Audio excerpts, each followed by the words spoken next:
من مریم صبری 21 ساله هستم. من توی تظاهرات‌های اخیر تهران در بهشت زهرا دستگیر شدم. نظر ما این بود که ما گفتیم که توی انتخابات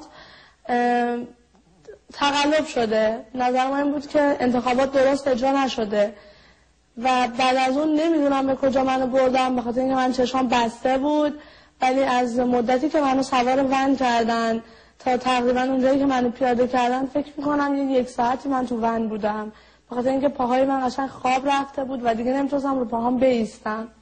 من تقریبا 2 هفته بازداشت بودم. توی این 2 هفته از روز اول شکنجه که داشتیم، ما از روز اول شکنجه بدنی داشتیم، چه با باتوم، چه با لغت، چه با چرک. حالا به نسبت هر کی به یه اندازه کتک میخورد اونجا.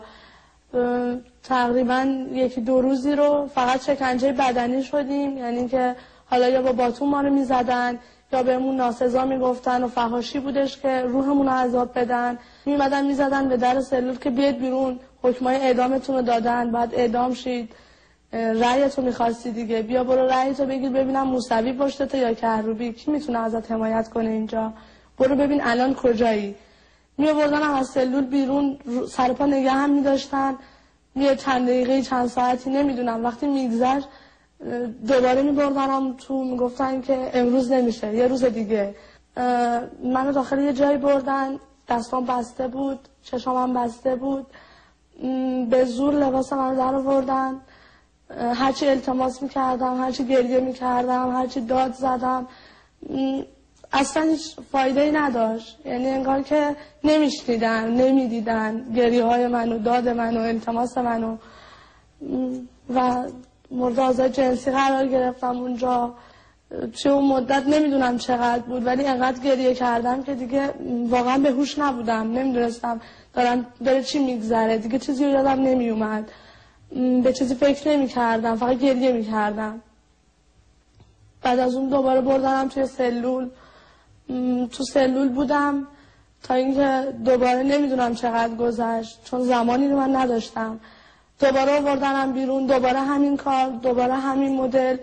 بعد از اینکه به طور کامل کتک خورده بودم، دوباره سری دوم دوباره بردنم، ولی اون صدای قبلی نبود. یعنی اون صدا کسی نبود که سری قبل داشت منو شکنجه میداد، یه صدای جدید بود. من 4 بار یا 5 بار مورد آزار جنسی قرار گرفتم. اون لحظه اونا فقط داد میزدن بیا رأیت، داریم رأیتو بهت میدیم، خوشحال باش، چرا گریه میکنی؟ گریه نداره که، داریم بهت رأیتو پس میدیم، نظرته، مگه خودت خواستی؟ چرا رفتی تو خیابون؟ پس تو ول بودی که تو خیابونا بودی، پس حقته هر چی سرت بیاد. سری آخر وقتی منو بردن توی اون اتاقی که حالا شکنجهگاهشون بود، نمیدونم اسمشو چی میذارن، 2 نفر بودن، همیشه 1 نفر بود، این سری 2 نفر بود، چون صدای 2 تا آدم بود، به اسم صدا میکردن همدیگر رو.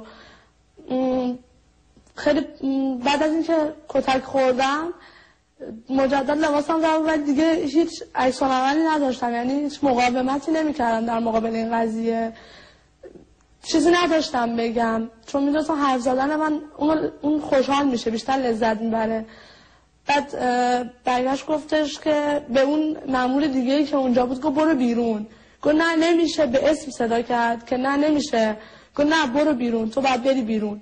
وقتی که رفت بیرون به هم میگفتش که خب چی میخواستی تو خیابون؟ چرا اومدی تو خیابون؟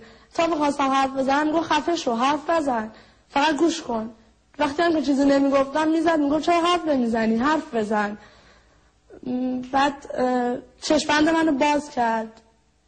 من اون آدم رو دیدم، هیچ وقت چهرهش از رول، یعنی کابوس شبام چهره اون.